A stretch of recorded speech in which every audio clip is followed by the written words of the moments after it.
So many of you have been patiently waiting to hear, and I am finally here to announce that the Gatl Society has reopened for enrollment. If you don't know about the Gatl Society yet, this is a special community for people who are thinking about going after the life they want and taking control of their career while they're at it. If you are hoping to launch a business or start to freelance so that you can do work that brings you more purpose, if you want to say goodbye to your fears, move past them, focus on those exciting projects that make you want to jump out of bed every day, and while you're at it, not be super concerned about how in the heck you're going to make it for your mortgage, your rent, and of course, those groceries, right?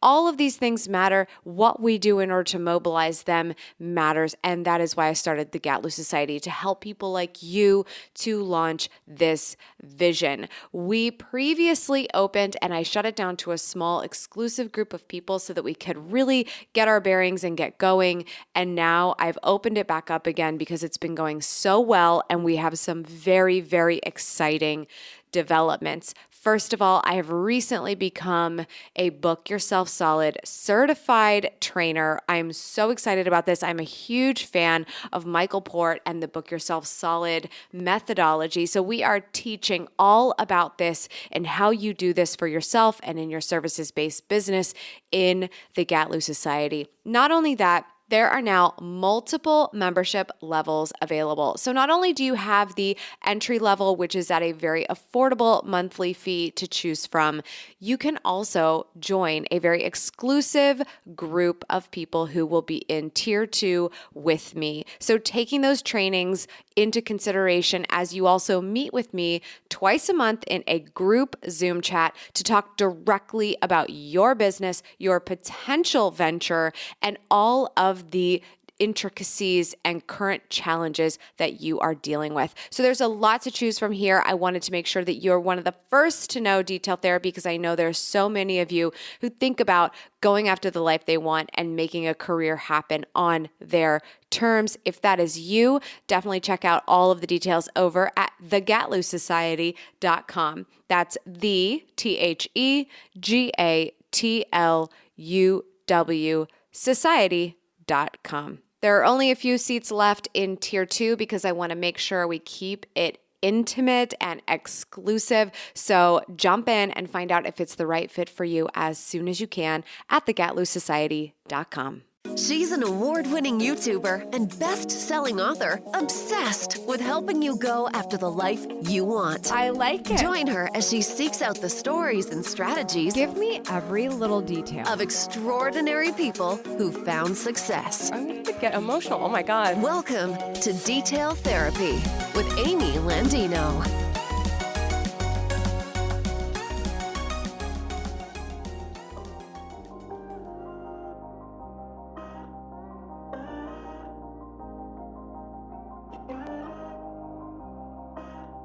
You know, the best time to find another job or the best time to find a job or the best time to start a side hustle is when you already have a job, because you will take way more risks, right? You're not depending on financial income. And I really think that helped me ensure that I moved in the direction that was right for me rather than just going after quick money.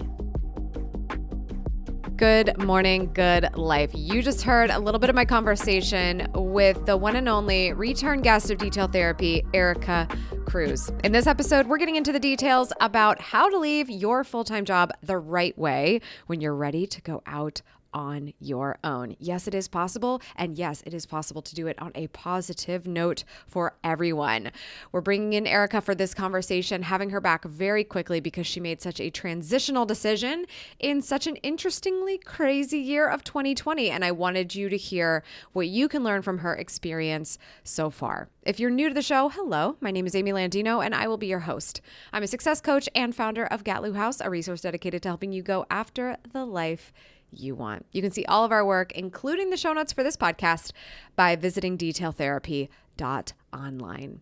I'm not going to waste any time. We've got to get into this interview. I had such a great chat with Erika at a distance, of course, on the interwebs, but still extremely valuable. A lot to pick up here. She's got a lot of great lessons for you if you are considering going after the life you want, building a business to make it happen, and may need to sever ties with your current employer. She has some really good tips of what she did to prepare to leave, both to build her business to something that could sustain her lifestyle and, of course, become a lot more and something very successful, while also doing a great job of her work and leaving on the right terms without burning bridges with her employer. And if you don't believe me, go check out her TikTok at the Erika Cruz. You will see she has done a couple of segments on how she left her job. So I just knew that if she was telling that story in such a public forum that she could definitely share some advice here. So let's get into it with the TikTok sensation, Erika Cruz. Erika Cruz, welcome back to Detail Therapy. Thank you, Amy, for inviting me back. It's a pleasure to be here.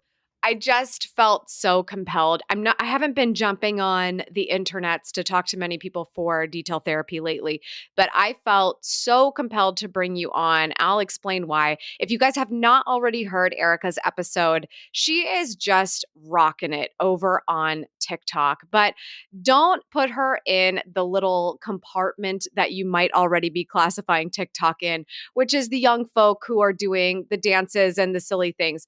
Listen, Erika's hip. She knows the dances, but she's also teaching some things that a lot of us need to know over there. She's all about high performance, self-development, productivity, and going after the life that she wants. And she's illustrating and telling that story in a way that is contextually relevant on TikTok. So more details on if you would like to leverage the platform as well in that episode, and we will link to it in the show notes. But Erika, I had to have you back because you made a really big announcement recently on TikTok and pretty much everywhere else. I know you're on Instagram as well. Clearly, since you've been here, I think Reels was released, so we've seen that this storytelling ability is now available on more platforms. No shocker there, but it was so big, and I wanted to bring you on because I think so many people grapple with this decision. You have gone all in to working for yourself and the media company that you are building. I want to hear more about that. But you left your full-time job and achieved your full-time freedom in part to the storytelling that you have been doing on TikTok. So first of all, I want to say congratulations for making such a huge decision in your life. Thank you, Amy. It really was a scary jump, but I will tell you, it's one of the best decisions I've ever made in my life. I'm so excited to hear more about that. So can we just kind of start, not, a long, long time ago. I think the gist that people can get from how you've gotten started with what you've been sharing online, they can hear in the previous episode. But maybe since we've talked, it's been 2020. It's been a weird year. So certainly hearing that you opted out of a job in a year like this is probably interesting to people. What's been going on? What did you find was positive or negative about 2020 that kind of helped you move forward and explore more of the online space that kind of got you to the point to make this decision? Yeah, people thought I was insane for leaving a stable job in the tech industry that paid me really well and also gave me benefits, good benefits, and was flexible. I could work from home. And I decided to leave. So everybody, including my mom, thought I was completely insane. And not that they didn't believe in me, they just couldn't see the vision that I could see. So in the last few months since we've spoke, actually, I remember speaking to you after our episode, and you were asking me what I was looking to do. And I was like, Amy, I don't know, but I know I'm meant to do something bigger. And it really just took a lot of trial and error. But I do believe that the pandemic made it possible for me to make this jump. So many times we look outside of ourselves to find our purpose and to find who we really are. And I can tell you from experience, I've traveled the world with my tech job, and I was always looking for new experiences. But it wasn't until we were all forced to be inside that I finally looked inward. And mind you, I've been a meditator for about a year or so. So I was already meditating, but really being inside of my home and not being distracted by other things really allowed me to see, okay, what is important to me? I know that I don't want to be in the tech industry forever. So let's start to figure out what I do want to do. And I find that this has actually happened with a lot of people that I've spoken to. They really start to, this pandemic has put so many things into perspective for us. What really matters? Our family does, our happiness, fulfillment does. And I really do believe that the obstacle was the way. I just there's so many things that we got to unpack. I mean, for sure, I want everyone to hear this because when you make a decision like this, it is one that you have to know in your core is right for you. And you have to assume that the majority of people around you are not going to get it. It doesn't matter if it's 2020 or it's a fantastic year for the economy or it's a fantastic year for entrepreneurship. We have seen the good and the bad for all of that. But just hearing you say, they couldn't see the vision that I could see. There is nothing more true about that statement. And I also let's go back to that episode. You were super honest. You were leaning into the fact that you understood that you were passionate about learning how to do a couple of interesting things on a platform that was doing really well. And you felt like you could tell your story, but it didn't mean that you had all the answers. And you were willing to say, I don't know. I don't know what I'm going to do. But the more you take that step every single day and move forward in just the smallest ways possible, you could explore it further and you could get more sure of yourself as you go. And that confidence was building. How do you feel like you were grappling with your position, in the meantime between, I really want to focus on this thing, but I also really need to do right by my full-time job. I need to do right by the people who are helping me pay my rent in the meantime. I know that maybe in the future I'm going to leave, but for now I'm still here. How did you balance those feelings and still remain focused on the job that was in front of you? That was your responsibility at your tech job. That is such a good question, and I love it. And I think you're going to love my response. But the way that I coped with it was through my morning routine, morning pages, ensuring that I got my exercise in. That is literally what kept me sane because it was crazy. So we were adjusting to this work from home environment. That actually did give me more time because it cut down my commute time. I didn't have to get ready to go to the office. I was pretty much at home. So it meant even during my lunch, I could work on my own passion projects. So that actually worked for me. But what I did is, the best time to find another job or the best time to find a job or the best time to start a side hustle is when you already have a job because you will take way more risks, right? You're not depending on financial income. And I really think that helped me ensure that I moved in the direction that was right for me rather than just going after quick money. So, but what I did is I worked on my tech job tasks from 9 to about 4 p.m. every day, but I was an evening and weekend hustler. And this is why I mentioned the pandemic actually really helped me. Where was I going to go? Nowhere. Maybe I'd go on a hike. Maybe I would go grocery shopping. I even joke now that my adventures are a trip to Whole Foods. That's like an adventure for me now because we're all in this pandemic. So being in that situation allowed me to try a variety of things to see what worked and what didn't. And I actually launched a group coaching program while I was still at my tech job. So I ended up making $12,000 from launching a group coaching program while I still had my income. And mind you, I had been working at growing this TikTok following for quite a while. Most of my leads did come from TikTok. At that point, I had maybe 60 or 70,000 followers.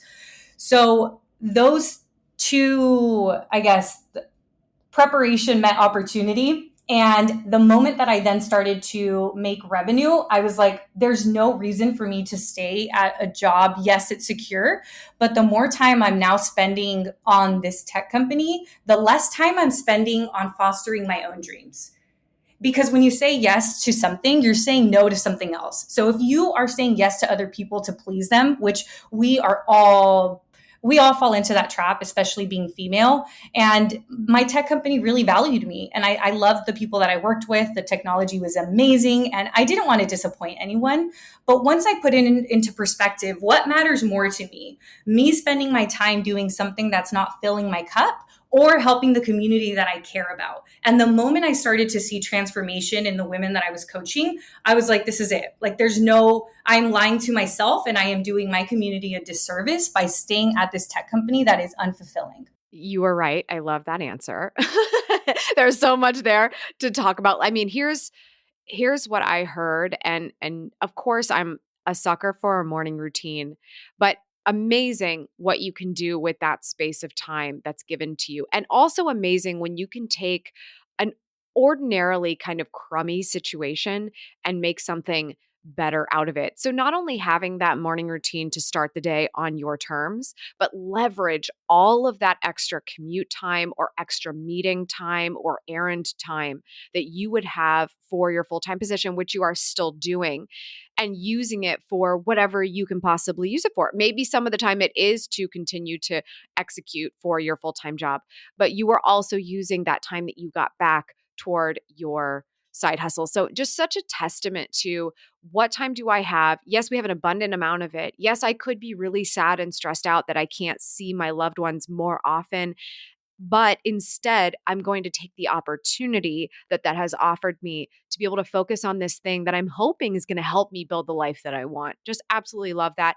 The evening and weekend hustler. And I know so many people can relate with that because it feels like the most opportune time to be able to execute. And it usually is, but it can be challenging to even use your evening and weekends if you can't see the vision on starting the day on your terms, because we continue to give our time away as the day goes on. I would like to ask you about the group coaching that you launched prior to leaving.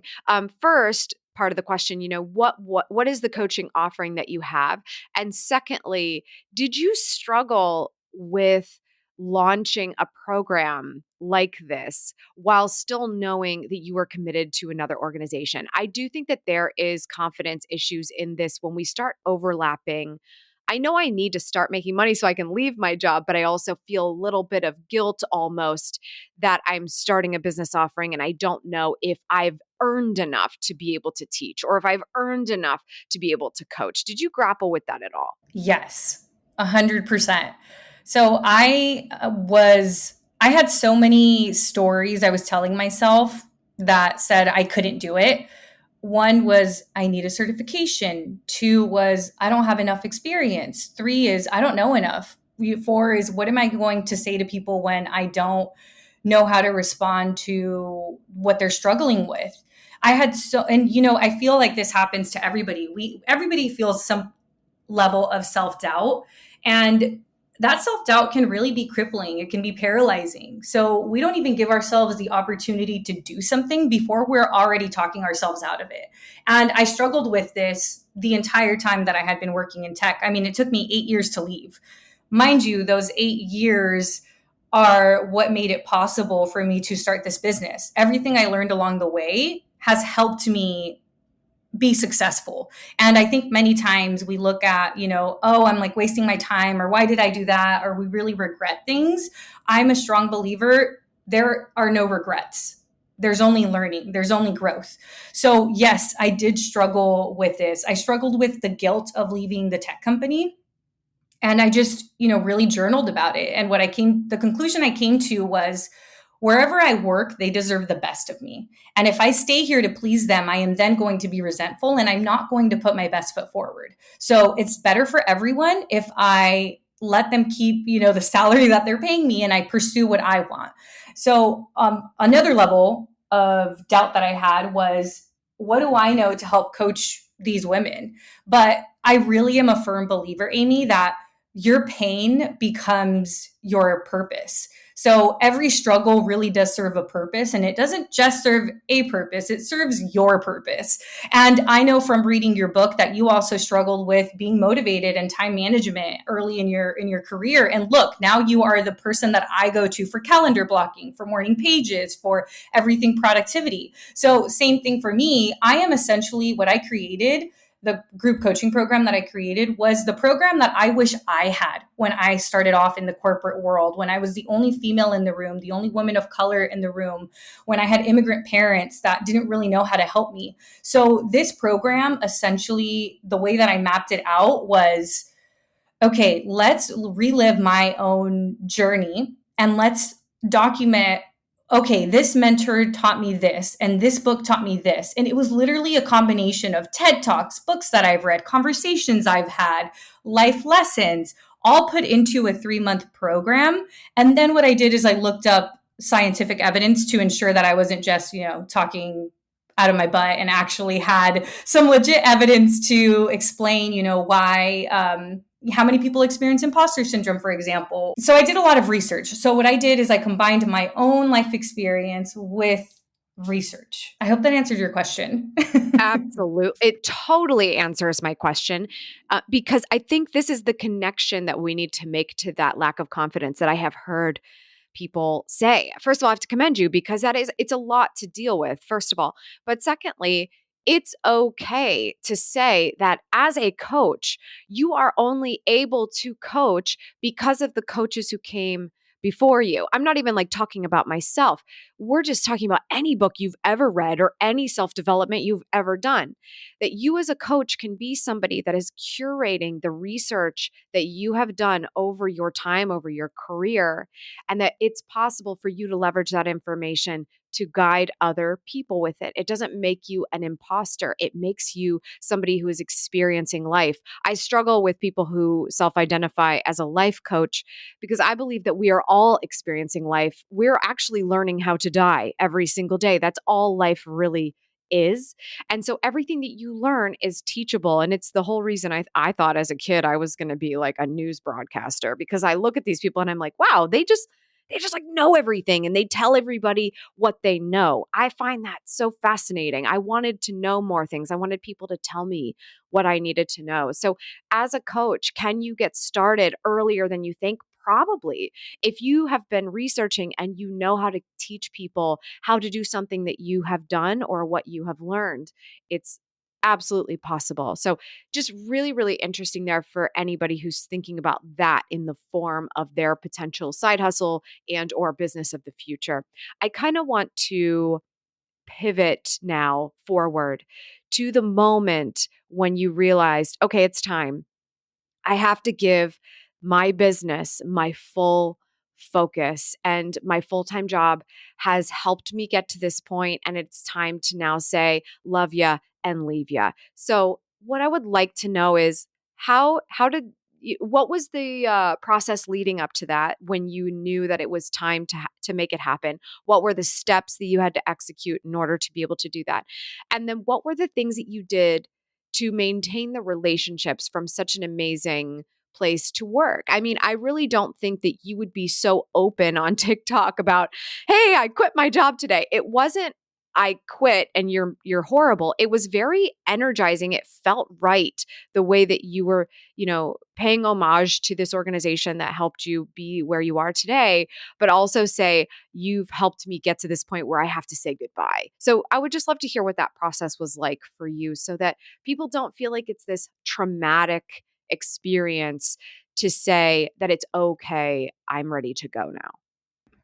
I love this question. So I really believe that the universe works in the way that it's supposed to. So I actually moved to Mexico for about a month and a half during the pandemic. My mom is building her retirement home out there, and without anybody being present, the project wasn't moving forward. We were kind of getting ripped off. So I thought, okay, well, I'm starting this business that is on Zoom pretty much. It's all remote. And I also have this tech job that's working from home. So let's head over there. So I had already been thinking about doing my own thing for at least 2 years. I always thought I was going to have my own cookbook because I was a food blogger a couple of years ago. So I've been creating content for a while, but fast forward. So I started to create content on TikTok after you and I spoke during the last episode. Then I had moved to Mexico, and it was very stressful to be in a country that is not my home country. I was born in the States, but my mom is from Mexico. So I was in this environment I was dealing with construction workers. I was dealing with the architect. I was dealing with project managers. I was dealing with my day job. And then I was also trying to give this coaching program my all. And it got to a point where I was just so stressed out. And I said, something's got to give. And what is that going to be?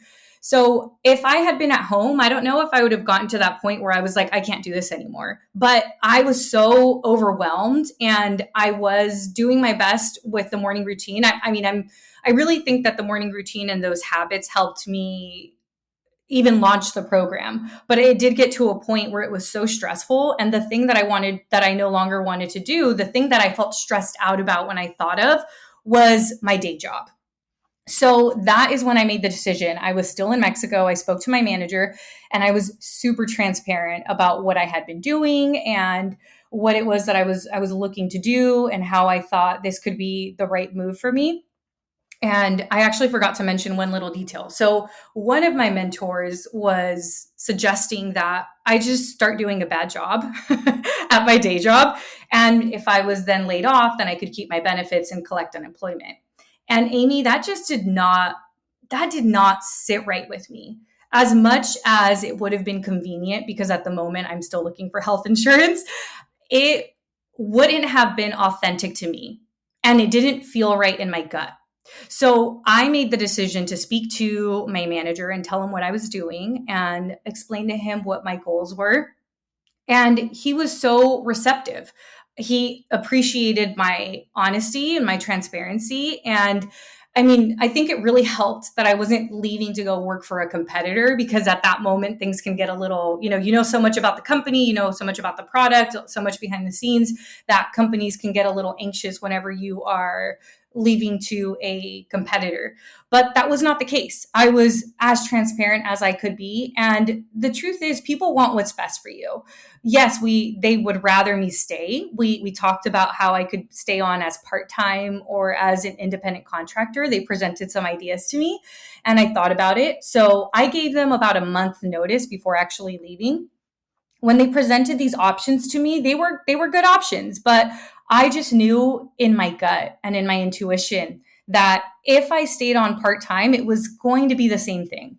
And part of that was having this reliable source of income meant that I didn't have the fire under my booty to go kill it. There was no real incentive to make my coaching business my full-time income when I already had income coming in from somewhere else. And I knew it in my gut that it was time to pull off the Band-Aid. So that's what I did. And it was one of the best ways to leave a job. I shared with everybody what I was doing. They held a happy hour, a virtual happy hour for me before I left.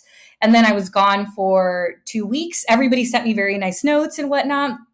I left for 2 weeks and then the CEO called me and said, hey, we have this project in Latin America. We could really use your help because you know the product, you know the language, you know the customer, you know our company.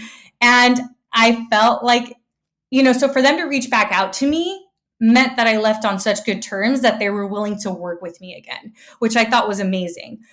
But I also felt like this was a test. Am I really going to stick with what I've decided to do, or am I going to go back to what I was once doing that I knew I didn't want to do anymore? And I chose not to go, as much as I wanted to help them, because I want to see the company succeed. I have stock in the company. I really want them to succeed. But besides that, I care about the people that work there. I do think the product is great. And I really considered going back, but it felt so inauthentic to me. So I said no, and now here we are. Okay, so let's maybe talk about some of the more challenging things when we're making this decision, right? You're leaving your full-time job. There's obviously a comfort level that is going to change. But in order to give your full focus, what were some of the things that you needed to think about in terms of sacrifices or changes to be able to go after the life you want and start this business, go full-time in it, and actually feel good about focusing on building it? I moved into my mother's house, a place that I hadn't lived in over 10 years. And she's used to living alone. I was used to living alone, but I lived in Silicon Valley. rent is crazy expensive there, and my office Mm. closed. So, I thought there's no reason to still be here. And if I know that I want to pursue this business, I need to ensure that I'm being financially smart and it's okay to make the sacrifices that are necessary. And Amy, I consider myself a very independent individual. Since I was younger, I've always been very independent. So my ego was definitely like, oh my gosh, you're going to go move in with your mom. And, all these little voices inside my head that at some level made me feel like I was failing. And I really had to check my own ego and ask myself, like, what matters here? What matters in the next 5 years? It doesn't matter that I'm, moving back into my mom's house, paying the majority of her mortgage instead of paying rent for a place that I don't need to live at anymore. So not only am I helping my mom with her finances, because as I mentioned, she's building her retirement house and money's fairly tight as you're building. So I am helping her, and we're both such independent individuals. So I'm very lucky that she's, not in my space that much. It is a little distracting, but that's a risk. I mean, that's something that I'm willing to sacrifice. That's okay. And once I really checked my ego, I'm just so glad that I made that decision, because in 5 years from now, when I'm buying my mom a house, I'm not going to care about the 2 years that I moved back into her house to start this business. Who cares about what other people think? Who cares about what your ego is saying? What really matters to you? And what matters to me is to do fulfilling work that helps other people. That's amazing. Just like so much there. Again, I want to go back to the advice. Our mentors try to do their best for us, right? And offer us advice and, you know, give us direction on what we should do next. But I'm just so glad to hear what you said. I mean, first of all, you have stock in the company. You want the company to be successful. So the idea of being crappier at your job just so maybe you can work the system is obviously not going to align. But I also think it's such a pay it forward thing. When you go into business for yourself, you think very differently about your employers of past or your current as you're side hustling. You think differently of the other businesses that you work with. And you just think of everything so differently because you realize, like, what if that person was a member of my team? Would I want them to start sucking at their job so that they could eventually just drop the hint that they're trying to leave? Or, would I want to have them talk to me directly? And I totally agree with Erika when she says, people want the best for you most of the time. Certainly your employers who hired slowly to bring you on board, and they take that relationship very seriously. So even if things aren't working out anymore, they do want the best for you. They don't want you to move on and have a terrible life after you leave there. We can be a little bit, up our businesses' butts, but we don't really want that for our employees. So just having that transparency, I know that part of you was thinking, like, would I want someone to do this in my future company? Probably not. And the other thing there, I think that there's an opportunity for people to hear is, and clients that I'm working with now are doing the same thing, where they're leaving their full-time position. And part of the negotiation that they're having is that they're still going to specialize in what they do. They just are going to have a different assortment of clientele, and that your former employer can then maybe be a potential client. That wasn't the situation in Erika's case because her clientele is going to look very different from her employer. But if that is the case for somebody, that's definitely something to consider. And what a note to leave on, Erika, that they said to you, we would want to work with you again, and that door is open. But the key phrase here is rip the Band-Aid off. Rip the Band-Aid off. What does unemployment give you? It gives you that safe haven. Is it actually safe? No, it's short term. It's predetermined. It's not something that you can make what you want. And it is certainly not you saying, I'm giving something else my complete focus. I'm going to build my own dream. It certainly is not that. And, the full time job as you're side hustling, that is the Band Aid that we have to rip off. There's so many things, and even the potential of keeping them on as a client for Erika so that she could make contractor money as she was growing the mastermind was still a little bit too much like that Band-Aid that wasn't right for her. So just recognizing anybody here that it is possible to make something easy. If leaving the position full time is the right thing, you can make it easy by A, being transparent, B, opening up other ways of working together if that's aligned, or C, just saying, hey, how can I make sure I leave on the right note and keep this organization operating at an optimal level? Because if I give that generosity to you, I'm hoping I will get that generosity from my organization in the future. Just so much there. Erika, we've learned so much. And I wish I could talk to you all day. Clearly, I can't even contain myself. But I really just wanted to bring you on so that people could hear that story. I think you're such a shining example of what it means to do justice to the work you're doing. And even more so when you decide to move on to the next thing, to never stop doing that justice right. So thank you so much for sharing your entrepreneurial story. I am so excited for your future right now and you building your company. And thank you so much for being on Detail Therapy again. Yeah, it's a pleasure. And I'm actually, as you know, based on the last episode, I'm a huge fan of TikTok for growth. But this business was really born out of TikTok. Without it would have been possible, but I wouldn't have scaled as quickly as I did. So I am working on a TikTok online course, but I do have a freebie for your listeners, which is a TikTok workshop that I held. A few people have messaged me that I held it a couple of months ago, and one person is up to 20,000 followers from that workshop. Another one is at 10,000 and another one is at 15,000. So that is free for your listeners if they want to get started on TikTok and really don't know how. I go into why TikTok is the place to grow, what type of videos perform well, how to leverage music, how to edit, all the basics. Love that. You guys will include that in the show notes. I'm going to go download it because I'm still so behind on the TikTok revolution. Erika, that is so generous of you. Thank you so much for sharing that. And we'll also link to more details about Erika's coaching program in case that feels right for you as well. Erika, appreciate you being here. Thank you.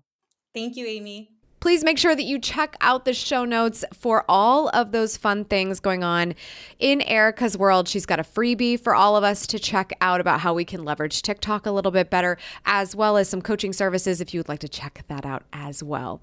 Thank you so much for sharing this show with somebody. If you know someone who is struggling with this particular piece of advice and maybe some other things that we do here at Detail Therapy, it does a lot to move all of us in the community forward when you do that. And if you'd like to share a couple of words of what you think about the show, head over to iTunes and leave your true and honest review. I will be selecting a special someone every once in a while that leaves a review to win my Good Morning, Good Life planner, which we just released a brand new, undated, fully customizable stickers, bookmark, the whole shebang in a 12-month version. So check it out. It's all at gatl.com.